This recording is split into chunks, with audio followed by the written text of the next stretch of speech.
क्या भारत के प्रधानमंत्री नरेंद्र मोदी जी इजराइल में जा करके क्या भारत देश की नाक कटवा दिए? क्या भारत देश को नीचा कर दिए? सवाल इसलिए उठ रहा है क्योंकि अभी ईरान और अमेरिका के बीच में काफ़ी संभावना युद्ध को लेकर के बढ़ गया है। बार बार जिस तरीक़ा से अमेरिका ईरान पे हमला करने के लिए चेतावनी दे रहा है, कभी 10 दिन का अल्टीमेटम, कभी 12 दिन का अल्टीमेटम, कभी 15 दिन का अल्टीमेटम, लेकिन ईरान भी इस बात में अडिग है कि वो कोई भी समझौता करने के लिए तैयार नहीं है। अब ये चीज़ देखा जाए जिस प्रकार से ये सारा खेल हो रहा है, हालांकि ईरान और अमेरिका के बीच में कई वार्ता हुआ, लेकिन उस बातचीत से कुछ भी हल नहीं निकल पा रहा है, जैसा कि ये कहा जाए कि दोनों देश के बीच में युद्ध टल सकता है। जिस प्रकार से वेनेजुएला पर हमला किया, लोगों को लगने लगा था, पूरी दुनिया को लगने लगा कि अब कहीं ना कहीं ईरान पर भी अमेरिका का पैनी नज़र है, क्योंकि वेनेजुएला दुनिया का सबसे पहला ऐसा देश था जो सबसे बड़ा उसके पास तेल का भंडार था, और दूसरा नंबर में आता है आपका ईरान। इसलिए लोगों को लग रहा है कि ईरान पर अमेरिका हमला करेगा और जो वहाँ तेल की जो भंडार है उस भंडार को भी अपने कब्जे में और अपने तरह का सरकार वहाँ पर बैठाएगा। और इसके लिए ईरान पे काफ़ी प्रदर्शन भी हुआ, लेकिन ईरान ने काफ़ी सूझबूझ के साथ इस पूरे प्रदर्शन को पूरी तरीक़ा से नष्ट कर दिया। तो सवाल है कि क्या नरेंद्र मोदी जी इजराइल गए और इजराइल जा कर के उन्होंने बेइज्जती करवा दिया देश को? क्या है ये मामला? दरअसल देखिए, जब इजराइल पहुँचे प्रधानमंत्री नरेंद्र मोदी तो नो डाउट उनका स्वागत भव्य हुआ।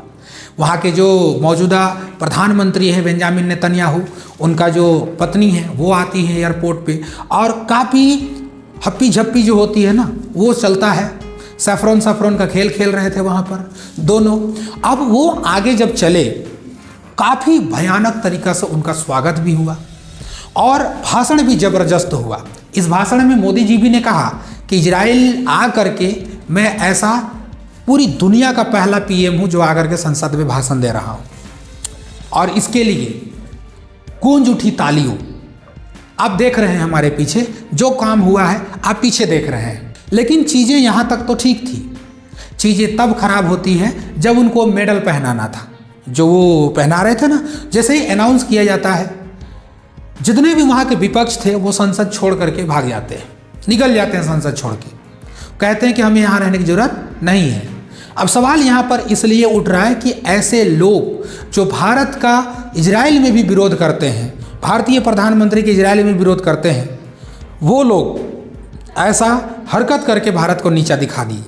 लेकिन लोग कह रहे हैं कि इजराइल के प्रधानमंत्री या फिर जो वहाँ की पार्टी अभी जो प्रधानमंत्री है उसने विपक्ष को उतना ज़्यादा तवज्जो नहीं दिया था, और इसीलिए वहाँ के विपक्ष इस बात का विरोध जताए, और जैसे ही मोदी जी को भाषण के लिए आमंत्रित किया गया वैसे ही वो लोग अपने सीट छोड़ करके निकल के चलते चले गए। अब इसलिए यह सब चीज़ सवाल घेरे में आ गया है, क्योंकि लोग तरह तरह का बातें अभी उठा रहे हैं। यही बीजेपी का जो प्रधानमंत्री हुआ करते थे जब अटल बिहारी वाजपेयी, तो उनका एक भाषण वायरल होता है कि उन्होंने साफ लफ्ज़ों में कहा था कि इजराइल जिस तरीक़ा से फ़लस्तीन का ज़मीन को अवैध कब्जा करके रखा है, उसे इस चीज़ को छोड़ देना चाहिए, ये अवैध है, और जितना जल्दी फ़लस्तीन का ज़मीन को उसे वापस कर देना चाहिए। लेकिन एक अभी का जो मौजूदा प्रधानमंत्री नरेंद्र मोदी जी, वो जाकर कहते हैं कि इंडिया स्टैंड विथ इजराइल, यानी कि भारत पूरी तरीक़ा से इजराइल के साथ खड़ा है। India stands with Israel formally. जबकि विदेशी नीति पर, विदेश के वैश्विक स्तर पर जब भी हम लोगों ने देखा है तो भारत जो है फ़लस्तीन का सपोर्ट किया है, एनी टाइम सपोर्ट किया है। वो भाषण दे रहे थे, कह रहे थे कि Israel is the fatherland and India is the Motherland. अब ये सब भाषण होते होते चीज़ें वायरल हो गई, और चीज़ें वायरल होने के बाद ये सारे लोगों एक दूसरे के मतलब दो पक्षों में बढ़ चुके हैं, और ये सवाल खड़ा हो रहा है। सवाल ये भी है कि क्या भारत का प्रधानमंत्री का भारत लौटते ही क्या अमेरिका ईरान पर हमला कर देगा? देखिए, अभी अमेरिका और ईरान के बीच में काफ़ी हाई टेंशन वोल्टेज वाला वॉर चल रहा है, लेकिन फिर भी हमारे भारत के जो प्रधानमंत्री वो इजराइल गए, और ये इस बात का संकेत देता है कि भारत जो है वो किस ओर खड़ा है।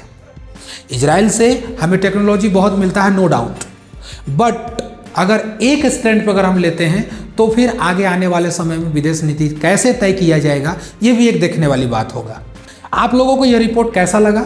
आप लोग अगर नए हैं हमारे चैनल में तो वीडियो को देख करके शेयर जरूर कर दीजिएगा, चैनल को सब्सक्राइब जरूर कर दीजिएगा। आपके हिस्से में जो बातें होगी हमारे कमेंट बॉक्स में जरूर छोड़ के जाइएगा। शुक्रिया, जय हिंद।